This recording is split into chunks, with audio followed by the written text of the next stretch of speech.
Fala, fala, estrategista, seja bem-vindo a mais um podcast da Neurologia. Eu sou o João Paulo Teles, sou médico e doutor em Neurologia pela Faculdade de Medicina da USP.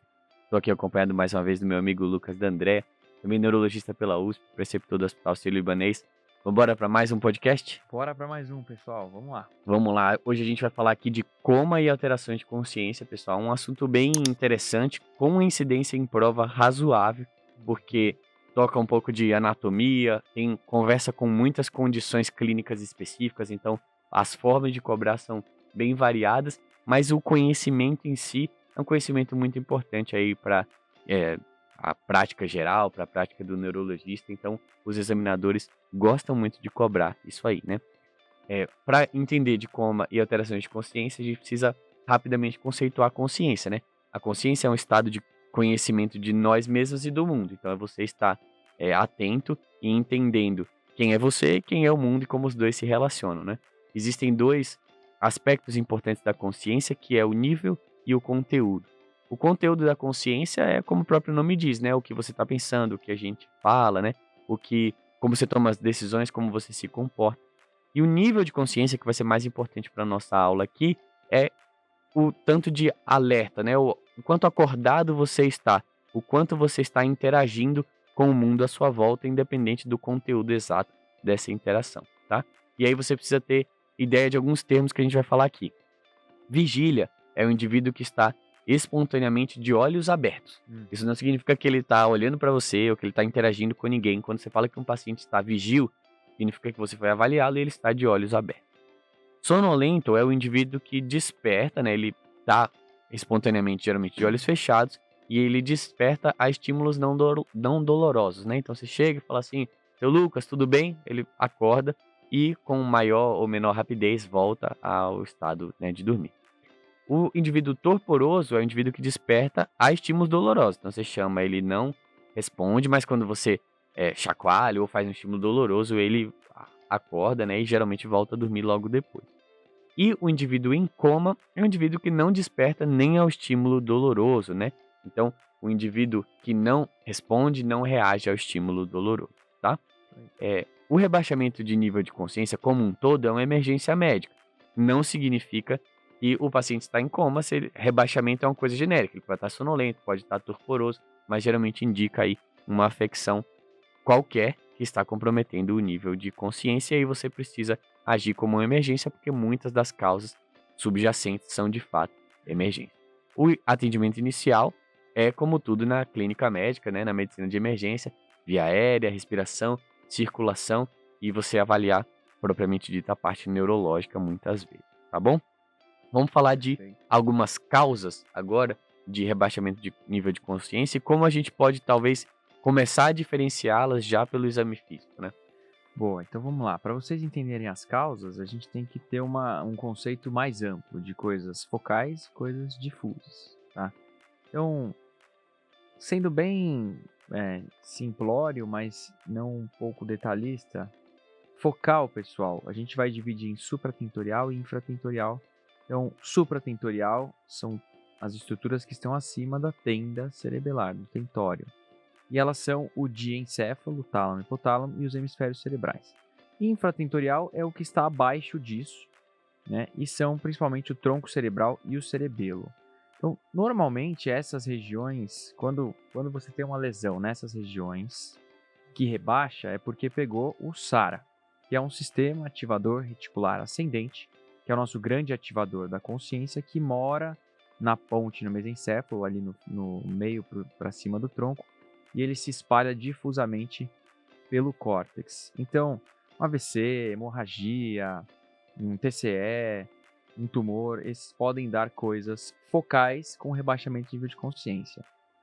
E das causas difusas, pessoal, sempre lembrar que é um paciente que ele não vai ter um sinal focal, ele não vai ter uma hemiparesia, uma pupila anisocórica, uma hemihipoestesia associada, ele vai ser um paciente que vai ter algo difuso, né? E as coisas tendem a ser simétricas.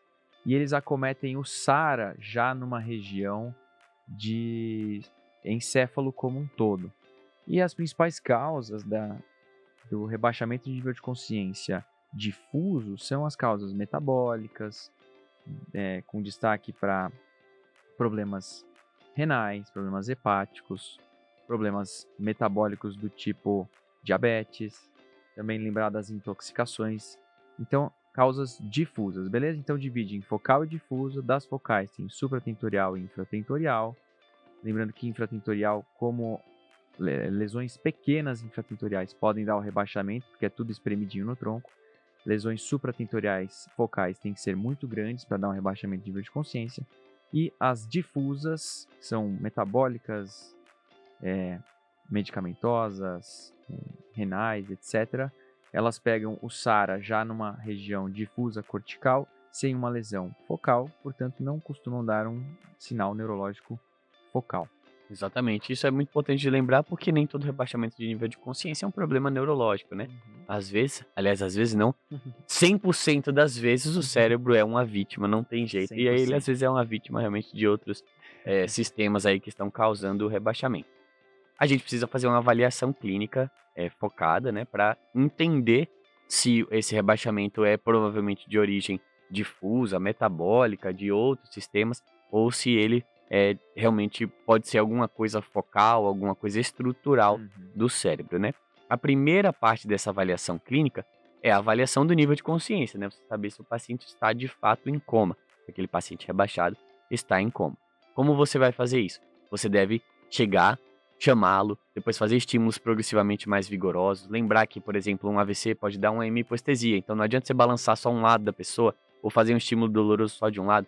Faz de um lado, do outro, em um braço, no outro, uma perna, na outra, para garantir que o paciente está, de fato, não está respondendo aos seus estímulos, tá? Existem formas padronizadas de avaliar o nível de consciência. A mais comum e que você precisa ter na ponta da língua é a escala de coma de Glasgow, que está muito bem detalhada no nosso episódio sobre TCE, tá bom? Ela é utilizada principalmente em contexto de trauma, dita algumas condutas, como intubação orotraqueal, então você precisa ter isso na ponta da língua. Em contextos clínicos, você pode utilizar? Pode, mas ela não é validada exatamente como é no trauma, para guiar a sua conduta e tudo, mas ela te dá uma boa ideia geral e é muito frequente a gente utilizar o Glasgow para qualquer situação, né?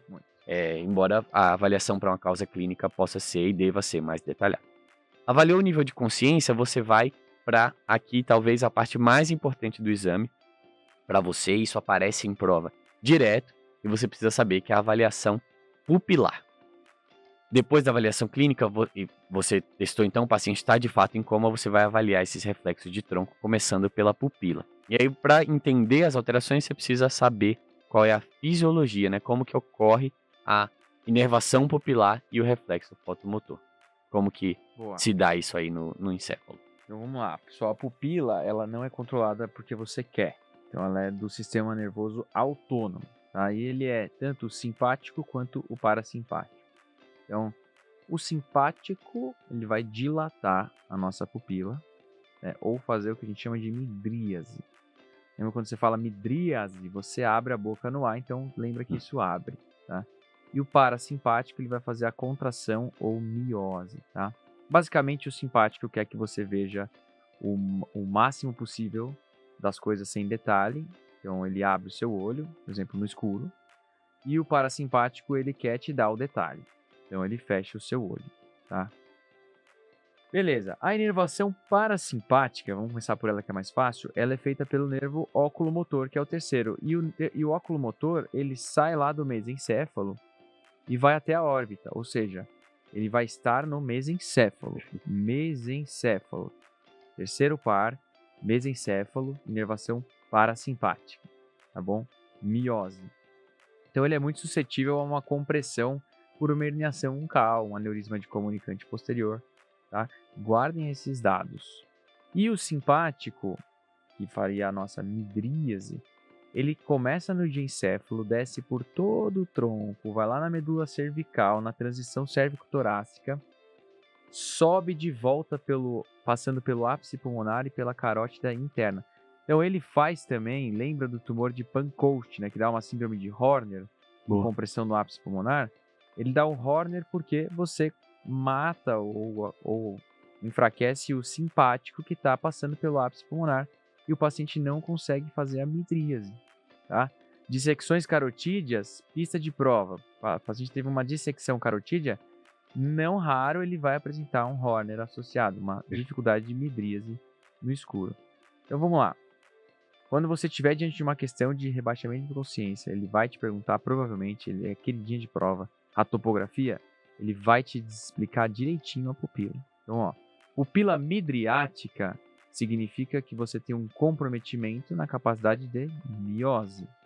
Então, você tem um parasimpático machucado, talvez você tenha machucado o mesencéfalo.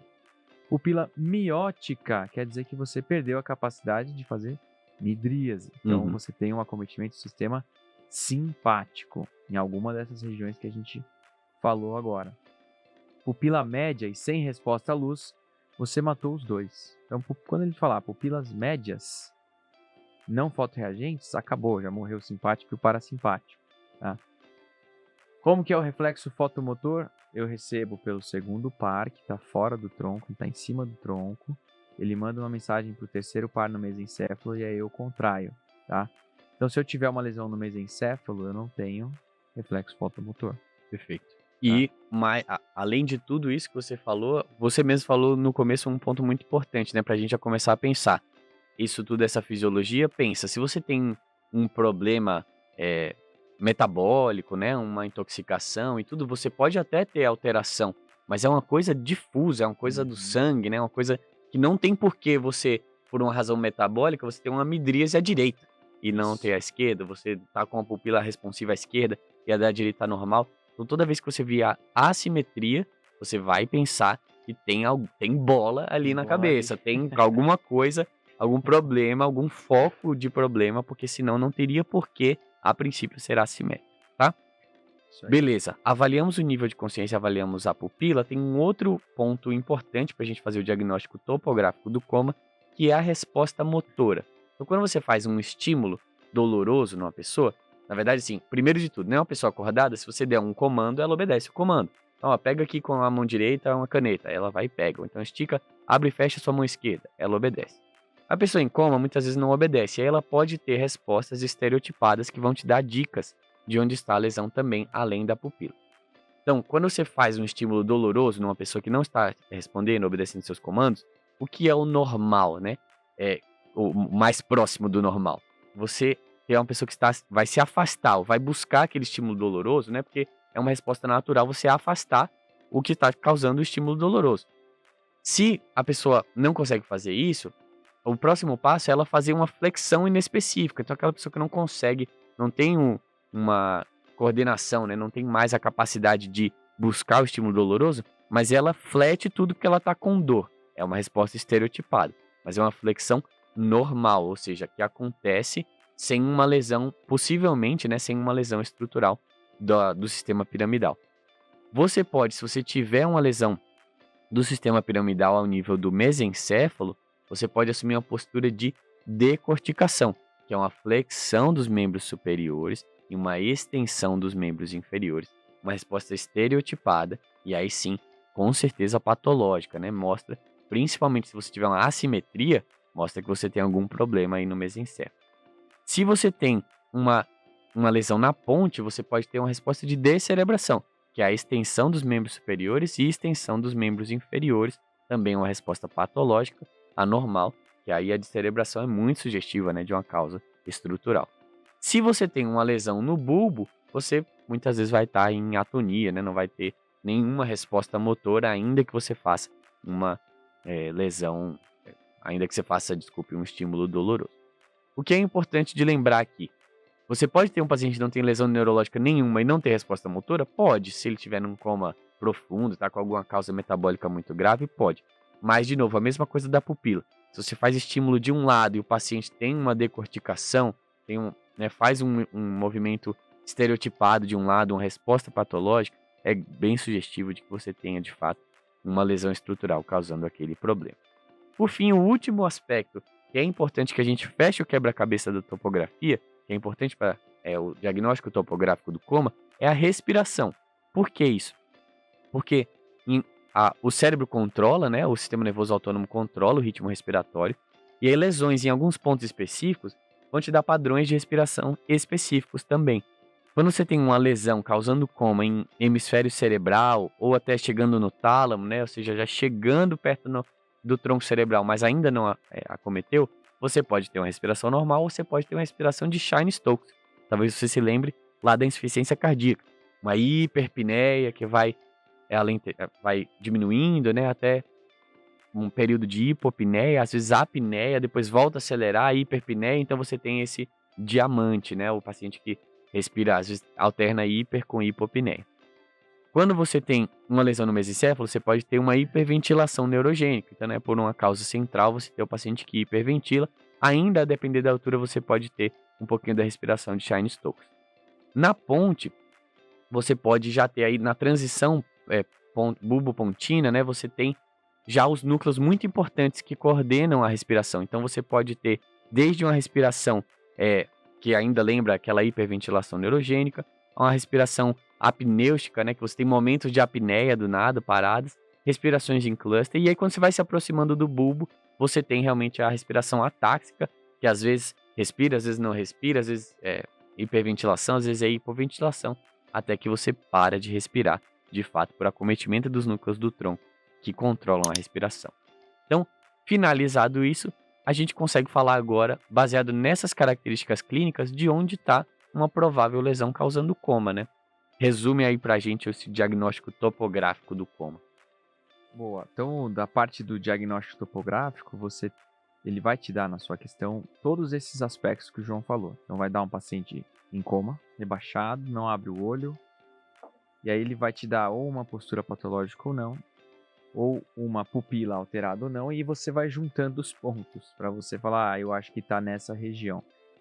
Ele pode te dar por uma lesão focal estrutural ou por uma síndrome de herniação, né? Então, isso é importante você saber, tá? Mas, então vamos lá. O paciente que tiver uma lesão no diencéfalo, a tendência é ele tirar o input piramidal e ele faz uma decorticação, certo? Faz as pupilas. Ó, peguei o diencéfalo, matei quem tá a midríase, então eu vou fazer miose. Então eu tenho uma decorticação com miose, sem alteração na minha motricidade ocular e tem um padrão mais difuso, que é o padrão de Chine-Stokes. No mesencéfalo, se eu pegar o mesencéfalo parcialmente, eu vou ter uma decorticação. Se eu pegar ele completamente, eu vou ter uma descerebração, que é o que o João falou ali, quando chega na ponte vai ter uma descerebração. E aí se eu matei o mesencéfalo e tô numa lesão focal, eu vou fazer uma pupila midriática, né? Ou se eu matei só uma parte dele e comprometi o terceiro, eu vou fazer uma pupila midriática. Agora, se eu matei ele por completo, acabei com todas as fibras que descem, minha pupila vai ser média e fixa, porque eu não vou ter mais fotorreação. Isso pensando em herniação, ela está descendo e comprimindo tudo. Eu vou ter uma respiração de uma hiperventilação neurogênica associada. Matei a ponte, e a ponte acho que é importante vocês saberem, se for uma lesão focal na ponte, um AVCH na ponte, aqui ele vai te dar uma pupila puntiforme, tá? Uma pupila puntiforme. Você destrói o simpático e essa lesão irritativa estimula muito o parasimpático e ele faz uma megamiose, tá? Uma megamiose, que é tão miótico que ele vira um ponto, pontiforme, tá? E aí pode vir na sua questão o dado decorticação invertida, que é bem topografável na ponte. E uma respiração que pode ser qualquer uma das várias, mas em especial a apnêustica, lembra de APN ponte. Então a ponte tem a apnêustica, tá? E no bulbo ele vai perder tudo, já morreu tudo, não tem nada para responder. Lembrar que a respiração ela pode ser bio ainda, né? PI, bio, de bulbo, B de bulbo, ou apneia mesmo. Isso numa herniação central ou numa lesão focal. Herniação uncal, eu queria que vocês lembrassem só do detalhe de que o paciente ele vai abrir uma anisocoria e que a pupila nunca mente. Então, o lado da pupila midriática é o lado da compressão. Então, se eu tenho uma pupila direita midriática, quer dizer que o meu uncus direito está apertando o meu mesencéfalo à direita, tá?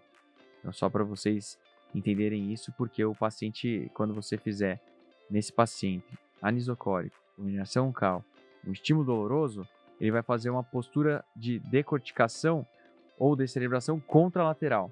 Então, para vocês não errarem, tá? Que a pupila, ela nunca mente. Perfeito. E aí, é muito importante que você falou que é diferente se você tem uma herniação que tá vindo lá de cima e tá comprimindo tudo e continua, ou uma coisa que é focal em algum dos pontos mais baixos que a gente falou. Porque você tem que pensar, se tá vindo lá de cima, por exemplo, você tem um sangramento temporal e ele começa a fazer um efeito de massa, comprime o uncus de um lado e ele vai descendo, na hora que ele chegar na ponte, o que tá em cima já foi prejudicado. Se por outro lado você tem um sangramento na ponte, tudo de cima tá mantido. Então isso vai variar. Fala assim, ah, poxa, mas às vezes eu posso ter uma resposta motora, como se tivesse um problema na ponte, né? Então a descerebração invertida. E a pupila tá médio fixa, não era pra estar puntiforme, porque o problema tá na ponte? Não, se a herniação estiver vindo de cima para baixo e comprimindo tudo. Porque como que vai estar puntiforme se você já perdeu lá o simpático e o parasimpático do tálamo, do hipotálamo e do mesencéfalo? Então isso é importante, às vezes o aluno se confunde com isso, de lembrar de diferenciar. Às vezes você tem um coma por uma causa muito focal, estrutural, naquele ponto, e às vezes você tem um coma por uma herniação, propriamente dita, que está descendo e comprometendo as estruturas no seu caminho, tá bom? Perfeito. Falamos disso, pessoal, porque isso cai, tá? Isso cai a provas difíceis, provas bem concorridas, às vezes cobram isso porque é um conhecimento bem refinado do aluno, né? Mostra um refinamento em termos de neuroanatomia e as estruturas, né? A ordem das estruturas e a correlação com o exame físico. Mas, de uma forma geral, falando de avaliação em conduta inicial, independente da síndrome que você está falando ali, lembrado que a gente falou, a avaliação metabólica, a avaliação como um todo, né? A, B, C, e nunca esquecer do destro é muito importante, porque tudo isso às vezes pode imitar, né, lesões focais. Hipo ou hiperglicemia imitam lesões focais.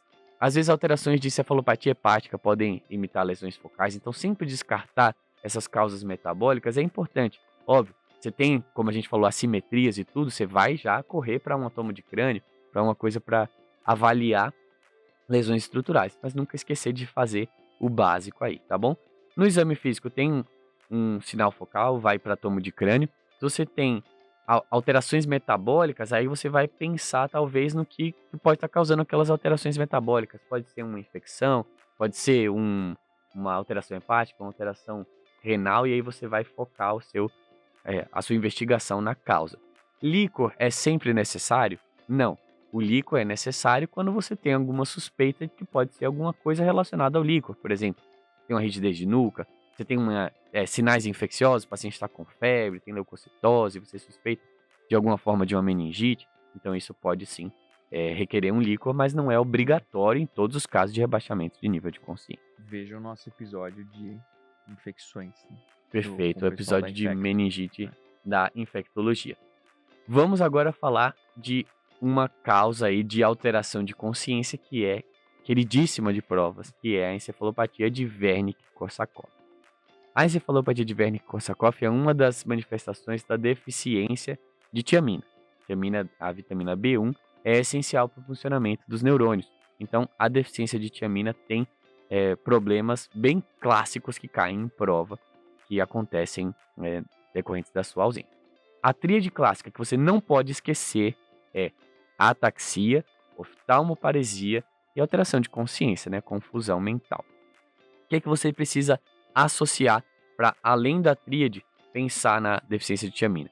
O estoque de tiamina do nosso corpo não dura muito tempo. Então, se a gente tem alguma desnutrição, algum fator de risco, ainda que não seja durante muito tempo, você pode depletar a sua tiamina do corpo. Então, o paciente que é etilista, pós-bariátrica, que emagreceu muito em pouco tempo, câncer, qualquer situação que você fala assim, esse paciente tem uma desnutrição, você tem que pensar em Wernicke. Tem que pensar em Wernicke mesmo sem isso, mas se tiver isso, aí você não pode deixar de pensar de jeito nenhum. E uma coisa que é muito importante na prática, que pode vir, já veio em questão de prova, é você lembrar que se o paciente tem qualquer um desses fatores de risco, e você vai, por alguma razão, dar glicose, né, o que não é incomum, o paciente chegou rebaixado, com uma libação alcoólica, está com hipoglicemia, você vai administrar glicose, você precisa dar a tiamina junto ou antes da glicose, porque quando você infundir a glicose, o metabolismo glicolítico vai baixar ainda mais a tiamina. E aí, se você já não estava num Wernicke, você pode abrir um Wernicke nesse momento, tá?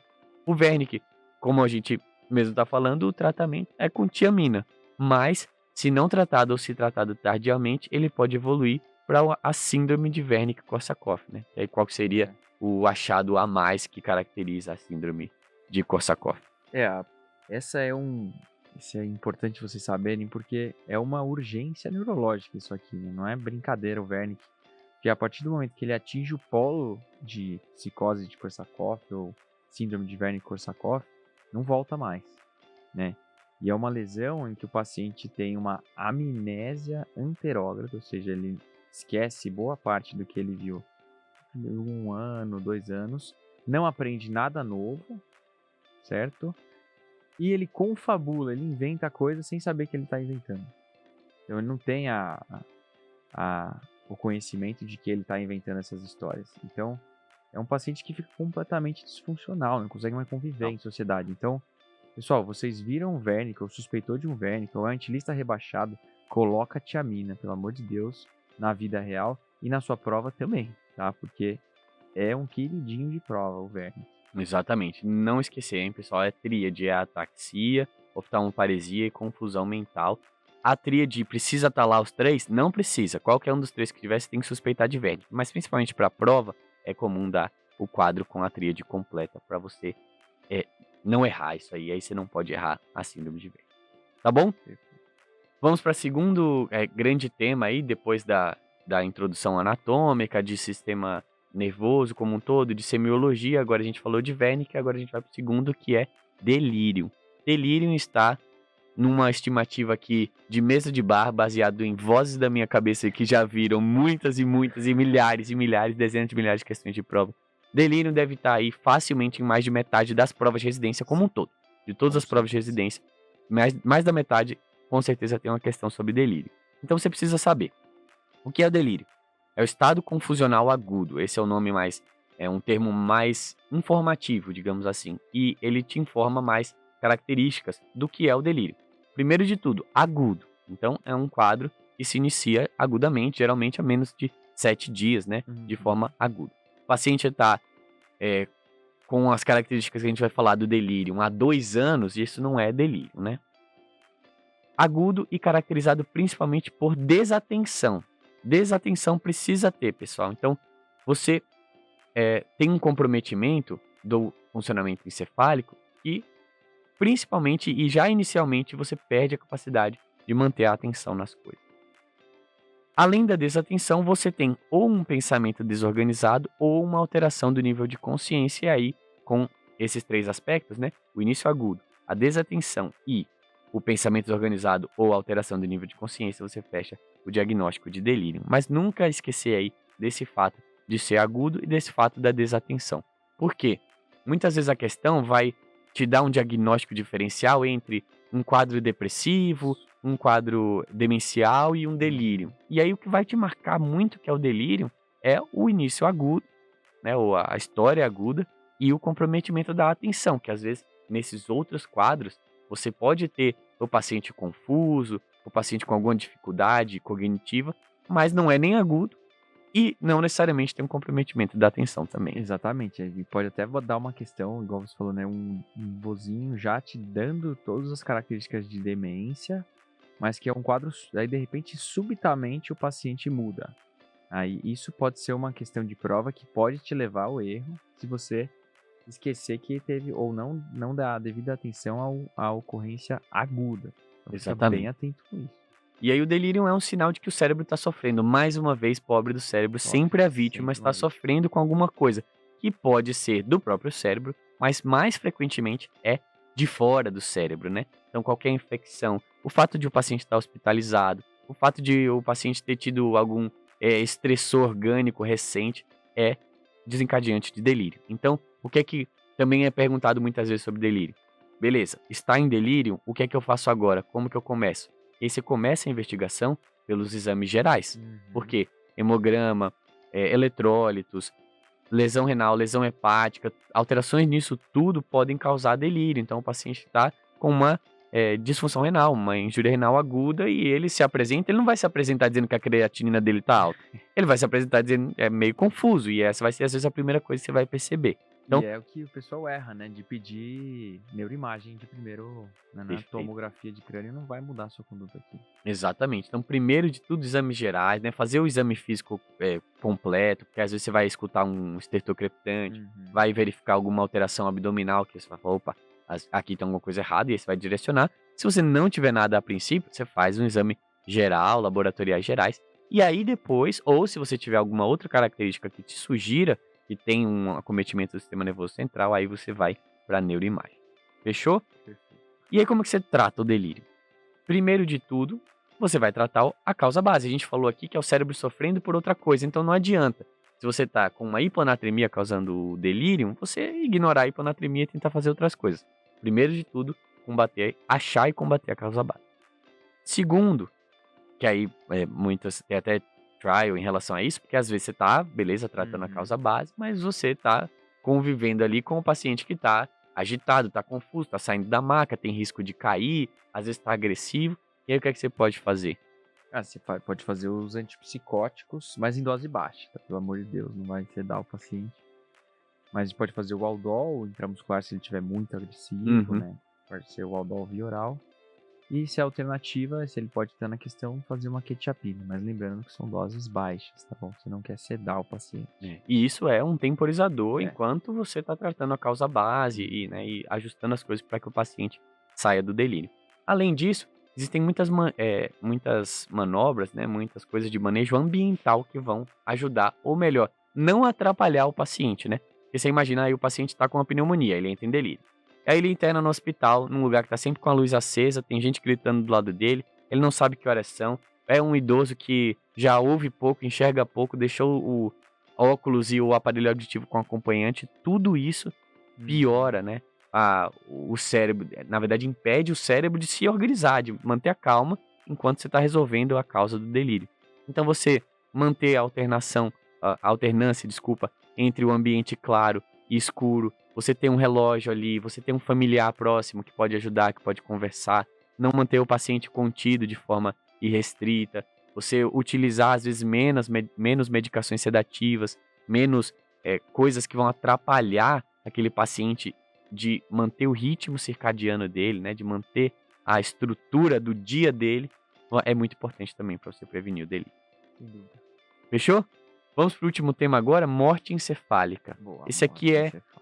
legal, também cai em prova, é bastante menos que delírio, certamente, muito Uhum. menos que delírio, mas cai em prova bastante, até porque tem tudo na resolução específica do Conselho Federal de Medicina, né? E qual é a ideia da morte encefálica? A morte encefálica é quando você tem um paciente que já tem uma lesão irreversível, cerebral, incompatível com a vida, e você tem uma lei a ser seguida, né? Então ele é legal também nesse sentido aí, jurídico. E é basicamente você também ser um tipo de conduta para que você consiga ativar o centro de doações de órgãos, né? Então você quer evitar que o paciente teve uma tragédia, uma catástrofe cerebral, não vai ter como sobreviver, você atesta essa morte cerebral e consegue reaproveitar, entre aspas, né, usando essa palavra, os órgãos do paciente, se eles forem órgãos saudáveis, de certa forma, para transplante. Então você tem que seguir alguns pré-requisitos. E os pré-requisitos são: o paciente tem que estar em coma aperceptivo, não faz postura, não mexe, não abre o olho, é coma aperceptivo, não tem nenhum movimento automático, exceto alguns reflexos medulares, mas não tem nenhum movimento automático. A causa tem que ser conhecida, então você precisa de um exame complementar que te mostre o que aconteceu, porque ele está em morte cerebral. Ele tem que ficar aí, se ele chegou no seu hospital, né, assim, você, vou abrir o protocolo, não, você tem que esperar pelo menos 6 horas, sem sedação, aí em alguns casos até 24 horas, se for pós-parada, tem que ter um pouco de calma. A pressão dele tem que estar normotensa, então você sempre vai, se você precisar até pode usar noradrenalina, né, para manter. Tem que estar normotérmico e saturando bem, tá? Porque são coisas que podem fazer com que o cérebro sofra e falsear um exame de coma, como a gente já falou aqui, que causas metabólicas ou difusas podem dar um coma. E aí a importância disso tudo, que são os pré-requisitos, vocês podem ver que é muito estrito, né? Tem que saber o que está acontecendo, ter um tempo de observação, ter outros confundidores, né, afastados, sedação, alterações muito importantes, né, de pressão, de saturação que podem causar o rebaixamento, porque o diagnóstico de morte encefálica é igual ao diagnóstico de morte, né? Isso. Então, é super rigoroso, regulamentado e feito de uma forma muito séria, porque a consequência é muito séria mesmo, é você dar o diagnóstico de morte para um paciente. Então, com esses pré-requisitos, aí você vai para o exame clínico mesmo para avaliar se o paciente está em morte encefálica. E aí, no exame clínico, vai ter muitas das coisas que a gente já falou aqui Uhum. ao longo do episódio, né? Então, você tem reflexos de tronco ausente, né? Você tem um fotomotor ausente, um córneo palpebral ausente, óculo cefálico ausente, né? Óculo vestibular ausente, reflexo de tosse ausente. E isso tudo vai ser verificado, né? O nível de consciência, esses pré-requisitos, e fazer esse exame clínico por 2 pessoas diferentes, né? Em um intervalo de, no mínimo, 1 hora. A gente está falando aqui, pessoal, do principal, que são as regras, os tempos para exame de morte encefálica no adulto.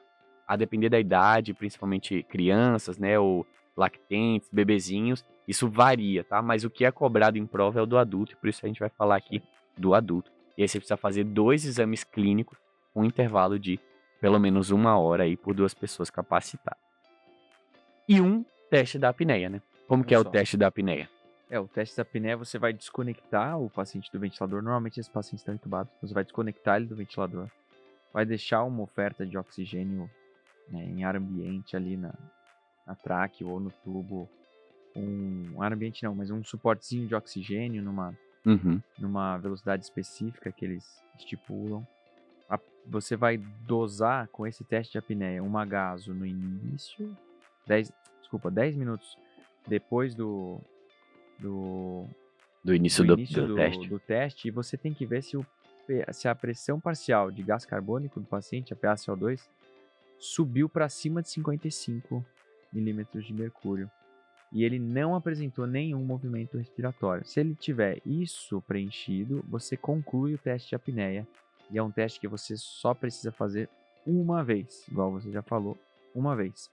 Depois disso tudo, 2 exames clínicos, teste de apneia, aí sim você pede um outro exame complementar. Então olha como é rigoroso. Aí você pede um outro exame complementar, sejam ele um eletro, um Doppler transcraniano, arteriografia, espectro cerebral, tudo para ver se tem fluxo ou atividade cerebral remanescente ainda, tá? Não tem nada disso, você conclui que é o diagnóstico de morte encefálica, como o João falou, o diagnóstico de morte. E aí, nesse meio tempo, a organização de captação de órgãos já está junto com você. Inclusive, eles normalmente fornecem esse exame complementar para que seja feito o trâmite de doação de órgãos o mais rápido possível. Isso, se for aplicável. Então, relembrando que isso aqui você precisa saber, né? Pré-requisito precisa estar checado antes de tudo. É a sua avaliação se esse paciente pode ser submetido, né? Se pode ser aberto o protocolo de morte encefálica. Então, está em coma. Você sabe por que ele está em coma. Então, por exemplo, uma hemorragia cerebral catastrófica, um trauma crânioencefálico muito grave, né? Não é que aquele paciente está em coma e não acorda, mas você não sabe por quê. Porque às vezes é uma coisa reversível, né? Tá lá no hospital há mais de 6 horas ou há mais de 24 horas se for pós-parada, né? Também é bem comum. Então o paciente, sei lá, teve uma síndrome coronariana aguda, parou, ficou parado um tempo na rua, foi reanimado e tá lá, chegou ao hospital com batimento cardíaco e tudo, mas ele ficou ali mais de 24 horas já sem sedação e não acorda. Pode ser que ele esteja em morte encefálica. Garantir que está sem sedação, ver a meia-vida das drogas, que já passou esse tempo, né, o suficiente para as drogas serem limpas do organismo, que é bem comum, né? Vai ser usado droga às vezes para entubar ou para algum procedimento e aquilo ainda está circulando. Precisa garantir que isso não está acontecendo e que os sinais vitais estão estáveis, né? De forma geral, PA maior do que 100, temperatura maior do que 35, saturando bem. Aí, ok, preencheu os pré-requisitos, 2 exames clínicos, todos os reflexos de tronco e o nível de consciência, com no mínimo 1 hora de intervalo entre eles. Um teste da apneia, então desconectou do ventilador e viu que o PCO2 subiu muito, né? Ou seja, mais do que 55, e o paciente não teve nenhum movimento respiratório, mostrando que o bulbo dele não está funcionando, que ele não tem a resposta que seria fisiológica de aumentou o CO2, você tem o movimento respiratório para lavagem de CO2. Fez um exame complementar, que pode ser um de 4 exames, EEG, Doppler transcraniano, arteriografia ou espectro cerebral.